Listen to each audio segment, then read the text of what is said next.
آگے اللہ سبحانہ تعالیٰ فرماتے ہیں وَلَئِن اور البتہ اگر اذقنا ہم چکھائیں الانسان انسان کو منا اپنی طرف سے رحمتاً رحمت سے مراد یہاں پر مال و دولت ہے، عیش و عشرت ہے، آسانیاں ہیں، برکتیں ہیں، ثم پھر نزعناہا ہم چھین لیں اس کو منہ اس سے، انہو بے شک وہ لیئوس البتہ مایوس ہونے والا ہے، یعنی اس کی توقعات ختم ہو جاتی ہیں، کفور شدید ناشکرا ہے، بہت زیادہ ناشکری کرنے لگتا ہے۔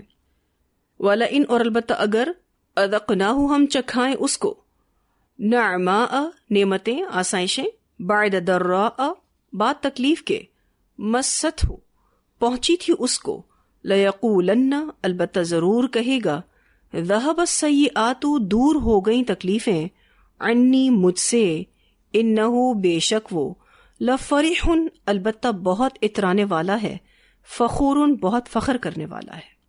لفرح سوچ کی اکڑ اور فخور جسم کی اکڑ، یعنی اس کے پاس جو نعمتیں موجود ہوتی ہیں ان پر وہ خوشیاں مناتا ہے اور دوسروں کے سامنے فخر کا اظہار کرتا ہے۔ ان آیات میں اللہ سبحانہ تعالیٰ نے انسان کی اس مذموم صفت کا ذکر فرمایا ہے کہ جس سے صرف اور صرف اس کے مومن بندے ہی محفوظ رہتے ہیں، جن پر اللہ نے رحم فرمایا ہو۔ اور وہ مذموم صفت یہ ہے کہ اللہ تعالیٰ جب کسی انسان کو نعمت دے کر پھر کسی سبب اس سے چھین لیتا ہے، کوئی ریزن ہوتی ہے جس کی وجہ سے اللہ تعالیٰ اس سے لے لیتا ہے، تو وہ فوراً اس کی رحمت سے نا امید ہو جاتا ہے اور ناشکری اور اس کی برائی بیان کرنے پر اتر آتا ہے۔ اگر اسے بیماری یا تکلیف کے بعد صحت ملتی ہے اور محتاجی کے بعد خوشحالی سے اللہ سبحانہ تعالیٰ نوازتا ہے تو کہنے لگتا ہے اب کیا ہے، اب تو آرام اور راحت ہے، عیش اور خوشحالی ہے، یعنی اب مجھے کوئی اور تکلیف اور پریشانی لاحق نہیں ہوگی۔ ذہب السیئات عنی دور ہو گئیں تکلیفیں مجھ سے۔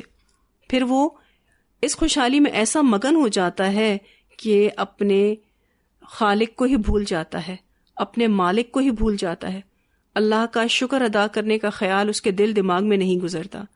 تو اللہ سبحانہ تعالیٰ نے ان دونوں آیات میں انسانوں کی کچھ مذموم صفات کا ذکر کیا ہے۔ مذموم صفات یعنی مذمت کی ہوئی صفات کا ذکر کیا ہے، یعنی یہ پسندیدہ اعمال نہیں ہیں۔ پہلی بات کیا ہے کہ اللہ تعالیٰ اپنی رحمت دے کر پھر کوئی تکلیف دے تو مایوس ہو جانا اور ناشکری کرنا۔ پھر یہ کہ اللہ سبحانہ تعالیٰ تکلیف کے بعد نعمتیں دے تو انسان یہ کہے کہ اب تو مجھے کوئی تکلیف اور پریشانی لاحق ہوگی نہیں، پھر وہ اترانے لگے اور فخر کرنے لگے۔ الا الذین سوائے ان لوگوں کے جنہوں نے صبروا صبر کیا، وعملوا الصالحات اور انہوں نے اچھے عمل کیے، یہ ہیں پسندیدہ اعمال۔ یہاں پر جو صبروا کی بات ہو رہی ہے مراد یہاں مزاج کا استقلال ہے، یعنی مصیبت میں دل برداشتہ نہ ہونا، مایوس نہ ہونا اور خوشی میں آپے سے باہر نہ ہونا۔ اچھا، خوشی میں صبر کیا ہے کہ انسان اپنے آپ کو کنٹرول کرے، ٹھیک ہے نا۔ یہاں پر جو صبروا کا لفظ آیا ہے اس سے مراد مزاج کا استقلال ہے، یعنی ایک بیلنس ایٹیٹیوڈ ہے کہ جب کوئی پرابلم آئے تو دل برداشتہ نہ ہو، مایوس نہ ہو، اور جب اللہ سبحانہ تعالیٰ اچھے حالات دے، خوشی دے، تو اس میں بھی انسان آپے سے باہر نہ ہو، اور یہی پسندیدہ اعمال ہے۔ اچھا، آپ یہاں دیکھیے کہ صبر کے ساتھ عمل صالح کی بات ہوئی ہے، یعنی صبر کرنے کے بعد بھی عمل صالح کرنا ہے۔ صبر کرنا صرف کافی نہ ہوگا، صبر کرنے کے بعد عمل صالح بھی کرنا ہے۔ تو اللہ سبحانہ تعالیٰ فرماتے ہیں الا الذین سوائے ان لوگوں کے جنہوں نے صبروا صبر کیا، یعنی مصیبتوں پر صبر کیا، وعملوا الصالحات اور انہوں نے اچھے عمل کیے اور نیک عمل کیے صحت اور عافیت کے حالات میں، آسائش اور راحت کے اوقات میں، یہ بہت زیادہ نیکیوں میں آگے بڑھے۔ تو اللہ سبحانہ تعالیٰ ان کے بارے میں فرماتے ہیں اولئک لہم یہی لوگ ان کے لیے مغفرۃ بخشش ہے، واجر کبیر اور بہت بڑا اجر ہے۔ اللہم اجعلنا منہم، اللہ تعالیٰ ہمیں ان لوگوں میں شامل کرے۔ اللہ ایسے لوگوں کو مغفرت دے گا۔ کس سے مغفرت؟ گناہوں سے۔ اللہ ان کو گناہوں کی معافی عطا کرے گا، اور واجر کبیر اور بہت بڑا اجر ہے، یعنی ان کو جنت ملے گی۔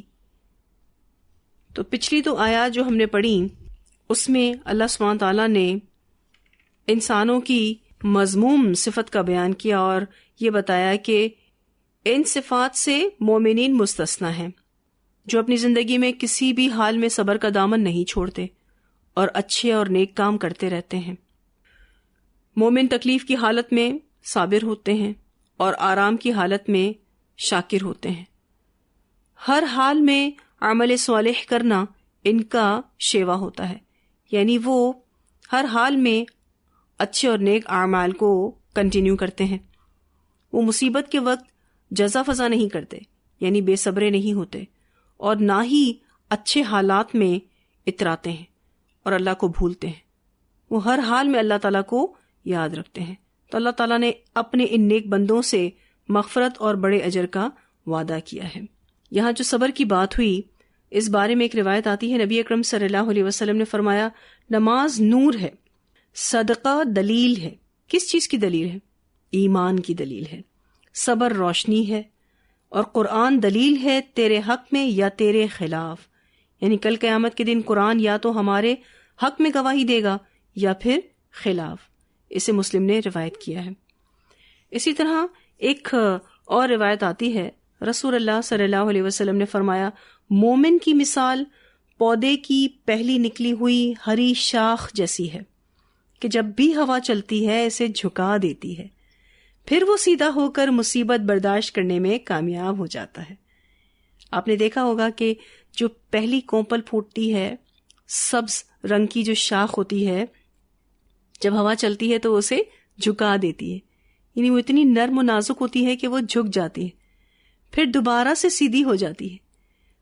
تو اس حدیث میں کیا بتایا گیا کہ مومن کی مثال پودے کی پہلی نکلی ہوئی ہری شاخ جیسی ہے، جب بھی ہوا چلتی ہے تو اسے جھکا دیتی ہے، پھر وہ سیدھا ہو کر مصیبت برداشت کرنے میں کامیاب ہو جاتا ہے۔ اور فاجر اور بدکار کی مثال صنوبر کے درخت جیسی ہے کہ وہ سخت ہوتا ہے اور سیدھا کھڑا رہتا ہے، یہاں تک کہ اللہ تعالیٰ جب تک چاہتا ہے اسے اکھاڑ کر پھینک دیتا ہے۔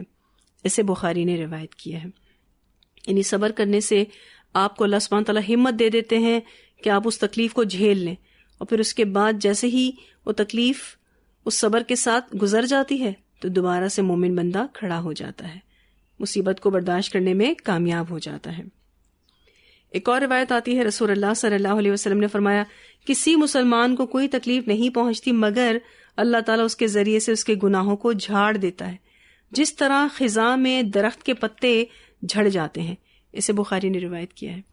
آپ دیکھیں تکلیفیں آتی ہیں تو وہ ہمیں دھونے کے لیے آتی ہیں، کس چیز سے؟ گناہوں سے۔ ہمارے گناہ بہت تیزی سے دھل رہے ہوتے ہیں، بہت تیزی سے جھڑ رہے ہوتے ہیں، اور مثال بھی بتائی گئی اس حدیث میں کہ جیسے خزاں میں درخت سے پتے جھڑتے ہیں، بہت ریپڈلی اور بہت سپیڈ سے یہ پتے زمین پر گرنے لگتے ہیں، بالکل اسی طرح سے تکلیف میں مومن بندے کے گناہ جھڑتے ہیں۔ ایک اور روایت آتی ہے، نبی اکرم صلی اللہ علیہ وسلم نے فرمایا، مسلمان کو اگر کوئی کانٹا بھی چبھتا ہے یا کانٹے سے بڑھ کر یا اس سے بھی کم کوئی تکلیف اسے پہنچتی ہے تو اس کے عوض اس کے لیے ایک درجہ لکھ دیا جاتا ہے اور اس کا ایک گناہ مٹا دیا جاتا ہے۔ اسے مسلم نے روایت کیا ہے۔ سبحان اللہ، آپ دیکھیے کہ تکلیف آتی ہے اور اس میں ہمارے لیے کتنے بہترین معاملات کیے جا رہے ہوتے ہیں۔ یہ بہترین معاملات چونکہ ہمیں نظر نہیں آتے نا، اسی لیے ہم بے صبرے ہو جاتے ہیں۔ اب آپ دیکھیے ایک درجہ بلند ہو رہا ہو اور ایک گناہ معاف کر دیا جا رہا ہو، مٹا دیا جا رہا ہو، کتنی بڑی بلیسنگ ہے، کتنا خوشی خوشی تکلیفوں کو برداشت کر لینا پھر ہم۔ لیکن چونکہ یہ چیزیں ہمیں نظر نہیں آتی تو ہم بسا اوقات بہت ساری باتیں کر جاتے ہیں جو کہ ہمیں نہیں کرنی چاہیے۔ ایک اور روایت آتی ہے، سیدنا ابو ہریرہ رضی اللہ عنہ بیان کرتے ہیں کہ نبی اکرم صلی اللہ علیہ وسلم نے ایک دیہاتی سے کہا، کیا تو کبھی ملدم کی بیماری میں مبتلا ہوا ہے؟ دیہاتی نے عرض کی، ملدم کون سی بیماری ہے؟ آپ صلی اللہ علیہ وسلم نے فرمایا، جلد اور گوشت کے درمیان گرمی کو ملدم کہا جاتا ہے، یعنی بخار کی بات کر رہے تھے آپ صلی اللہ علیہ وسلم کہ تمہیں کبھی بخار ہوا ہے؟ دیہاتی نے کہا، مجھے کبھی بخار نہیں ہوا۔ پھر آپ صلی اللہ علیہ وسلم نے اس سے پوچھا، کیا تو کبھی صداع کی بیماری میں مبتلا ہوا ہے؟ اس نے پوچھا، صداع کون سی بیماری ہے؟ آپ صلی اللہ علیہ وسلم نے فرمایا سر درد کو صداع کہا جاتا ہے۔ دیہاتی نے کہا مجھے کبھی سر درد بھی نہیں ہوا۔ پھر جب وہ دیہاتی چلا گیا تو آپ صلی اللہ علیہ وسلم نے فرمایا جس آدمی کو یہ بات اچھی لگتی ہے کہ وہ کسی دوزخی کو دیکھے تو اس دیہاتی کو دیکھ لے۔ اسے مستدرک حاکم نے، مسند احمد نے اور ابن حبان نے روایت کیا ہے۔ یعنی آپ دیکھیے کہ اس شخص کو کوئی ریمائنڈر نہیں آ رہا تھا تکلیف کی صورت میں، کیونکہ تکلیفیں یا تو ریمائنڈر ہوتی ہیں یا پھر ان تکلیفوں میں اللہ سبحانہ تعالیٰ ہمارے گناہوں کو معاف کر رہے ہوتے ہیں۔ تو اس کو ڈھیل ملی ہوئی تھی، کبھی کوئی پرابلم اس کو آ ہی نہیں رہی تھی، ایون سر درد بھی نہیں ہوا کبھی۔ تو ہم جو اپنی تکلیفوں کو برا بھلا کہتے ہیں نا، وہ نہ کہا کریں، کیونکہ ان تکلیفوں میں ہمارے لیے بہت سے ریمائنڈرز ہوتے ہیں، ان تکلیفوں میں ہم بہت کچھ سیکھتے ہیں، ہم میچیور ہوتے ہیں۔ اور پھر یہ کہ اللہ تعالیٰ ہمارے درجات بلند کرتا ہے، اللہ ہمارے گناہوں کو صاف کرتا ہے۔ تکلیفیں مانگنی نہیں چاہیے، لیکن اگر آ جائیں تو اس کو برا بھلا نہیں کہنا چاہیے۔ ایون ایک حدیث میں آتا ہے کہ بخار کو برا بھلا مت کہا کرو، کیونکہ وہ گناہوں سے صاف کرتا ہے نا۔ پھر آپ دیکھیے کہ دنیا میں پہنچنے والی یہی تکلیفیں تو بخشش کا سبب بن رہی ہیں، اور ان اعمال صالحہ کی وجہ سے اللہ سبحانہ تعالیٰ پھر خوشحالی اور آسائش والے انجام دے گا، اجر عظیم سے بھی نوازے گا۔ ایک اور روایت آتی ہے، نبی اکرم صلی اللہ علیہ وسلم نے فرمایا مومن کو جو کوئی بھی سختی، مصیبت، دکھ یا غم پہنچتا ہے، حتیٰ کہ وہ فکر بھی جو اسے غمگین کر دے، یعنی کسی بات کو لے کر ٹینشن میں آ جاتے ہیں، تو اس کے بدلے میں اللہ تعالیٰ اس کے گناہ معاف فرما دیتا ہے۔ اسے مسلم نے روایت کیا ہے۔ دن بھر میں کتنے ٹینشن اٹھاتے ہیں نا، کوئی گھر دیر سے آئے تو ٹینشن، کوئی چیز گھر میں موجود نہ ہو تو ٹینشن، کسی چیز کو کرنا چاہ رہے ہیں پر کر نہیں پا رہے تو ٹینشن۔ آپ دیکھیں تو کتنی فکریں ہیں ہمیں، جو بھی فکریں ہیں ان فکروں کے بدلے اللہ سبحانہ تعالیٰ ہمارے گناہوں کو معاف فرما دیتا ہے۔ اور پھر مومن کا معاملہ تو بڑا ہی عجیب ہے نا، حدیث میں آتا ہے کہ جب اس کو خیر و بھلائی ملتی ہے تو وہ شکر ادا کرتا ہے، کوئی تکلیف پہنچتی ہے تو صبر کرتا ہے۔ مومن تو دونوں ہی حالتوں میں بہترین ہے، کیونکہ وہ صبر اور شکر کی حالت میں ہوتا ہے۔ تو یہاں اللہ سبحانہ تعالیٰ نے یہ بتایا کہ جو لوگ صبر کرنے والے ہیں اور ساتھ ساتھ اچھے عمل کرنے والے ہیں، ان کو اللہ سبحانہ تعالیٰ دنیا میں بھی رزلٹ دے گا اور آخرت بھی ان کی اچھی ہوگی۔ تو اہل ایمان نہ تو نعمت کے جانے پر مایوس اور ناشکرے ہوتے ہیں، اور نہ نعمت کے ملنے پر اتراتے اور فخر کرتے ہیں، جیسا کہ پچھلی 2 آیات میں ذکر کیا گیا۔ اگر حالات موافق نہ ہوں، یعنی ایسے حالات ہوں جو آپ کو سوٹ نہ کرتے ہوں، تو ایسے میں مومن بندہ کیا سوچتا ہے کہ میرے لیے یہی بہتر ہوگا، اللہ مجھے کچھ سکھانا چاہتے ہیں۔ پھر وہ اللہ سے خیر کی توقع رکھتے ہیں، کوشش کرتے رہتے ہیں، دعا کرتے رہتے ہیں، اللہ پر بھروسہ کرتے ہیں۔ اس کے بعد بھی کوئی مشکل آ جائے تو اس پر صبر کرتے ہیں اور اللہ کی رضا میں راضی رہتے ہیں۔ تو اللہ سبحانہ تعالیٰ فرماتے ہیں اولئک لہم مغفرۃ و اجر کبیر، بہت ہی بہترین اجر ان کو ملے گا، جس کو اجر کبیر کہا گیا، اور یہ جنت کی صورت میں ہوگا۔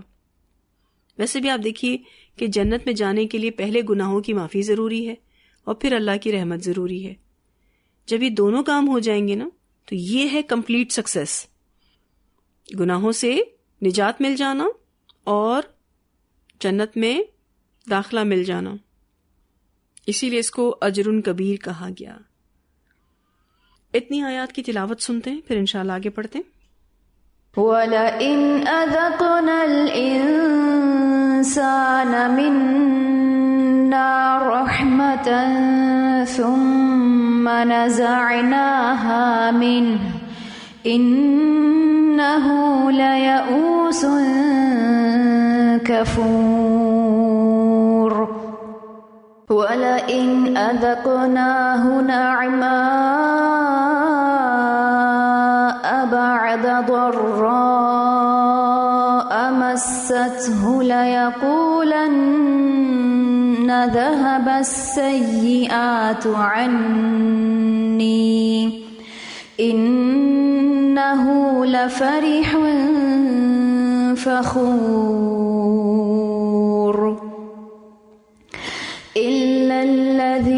صبروا وعملوا الصالحات أولئك لهم مغفرة وأجر كبير.